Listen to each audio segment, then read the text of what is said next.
Partagez au maximum cette vidéo pour sensibiliser les parents qui vivent dans des relations mixtes avec des enfants adolescents de différents sexes, pour sensibiliser les foyers mixtes avec des enfants adolescents. Partagez au maximum cette vidéo. Si vous tombez sur cette vidéo, partagez-la. Si vous connaissez un couple mixte qui a des enfants adolescents, partagez pour que ça aille loin.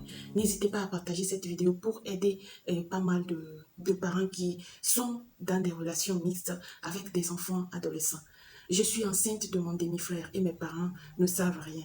Bienvenue à vous qui venez de me prendre en cours. Vous êtes sur BS TV. Ici, sur cette chaîne, on partage les difficultés des parents solos à évoluer seuls avec l'éducation de leurs enfants, la possibilité de reprendre leur vie de couple. Et on aborde aussi le sujet des parents qui vivent en couple, leurs échecs, leurs succès. Vous êtes sur une chaîne de partage d'expérience. Aujourd'hui, nous partageons l'expérience d'une jeune fille qui nous parle de son histoire, qui est enceinte de son demi-frère.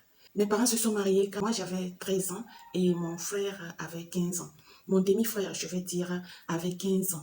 Et depuis 3 ans, nous sommes dans une relation très intense et à l'insu de nos parents. Nos parents ne savent même pas que nous vivons une relation. Ils sont par contre heureux que nous sommes très proches. Ils sont heureux de nous savoir complices sans savoir que dans notre complicité, nous vivons un amour intense, nous vivons une relation intense.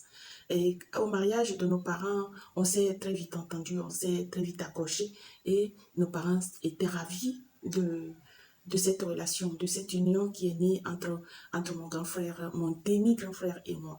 Et nous nous sommes accrochés. L'année qui a suivi, nous avons commencé l'année scolaire dans un même lycée où nous avons...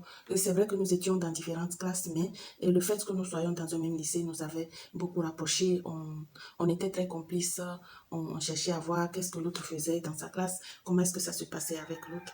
Et quand nous étions libres, on rentrait à la maison. Pendant que nos parents étaient au service, ils étaient au boulot.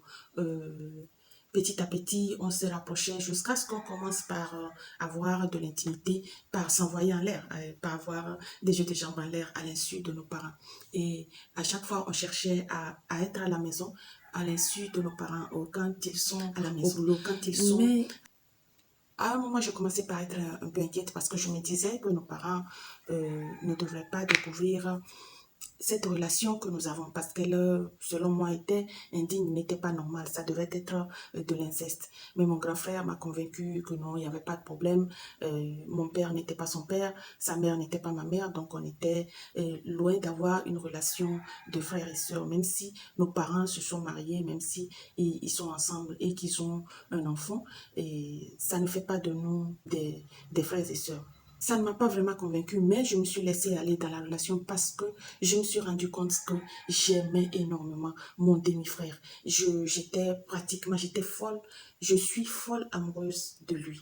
Et je le dis au présent parce que c'est encore réel, je suis vraiment folle amoureuse de lui. Je ne sais pas comment gérer ces sentiments. À chaque fois qu'on devait partir en vacances, depuis 3 ans, à chaque fois qu'on devait partir en vacances, nous étions très heureux, mais un peu déçus parce qu'on ne pouvait pas avoir de l'intimité en présence de nos parents. C'était un peu difficile de jouer au jeu, c'était difficile de faire d'être une parfaite petite sœur, un parfait grand frère devant les parents, aller revenir, faire des choses en famille. Difficile de ne pas s'embrasser, difficile de ne pas être ensemble. Ça faisait que parfois on devenait arrogant vis-à-vis de nos parents sans qu'ils ne comprennent vraiment pas ce qui se passe.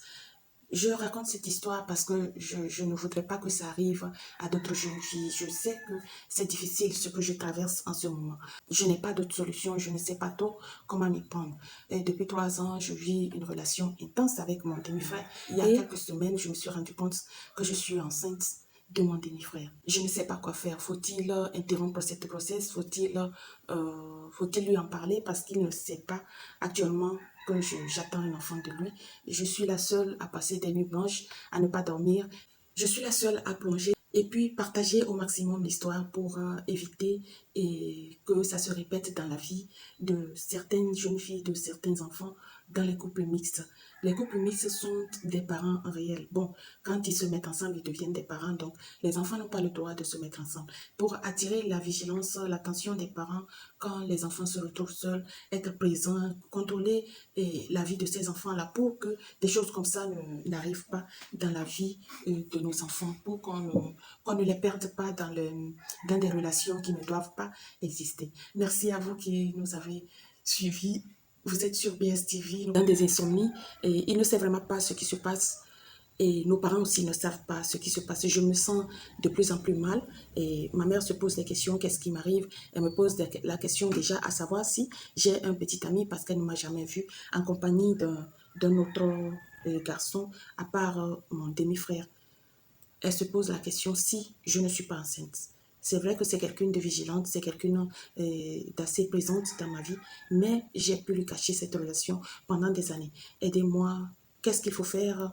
euh, Faut-il interrompre cette grossesse? Parce que je suis capable de le faire, je suis capable de le faire dans le silence, sans que mon demi-frère ne se rende compte, sans même que les parents ne se rendent compte, parce que j'ai les moyens nécessaires pour le faire.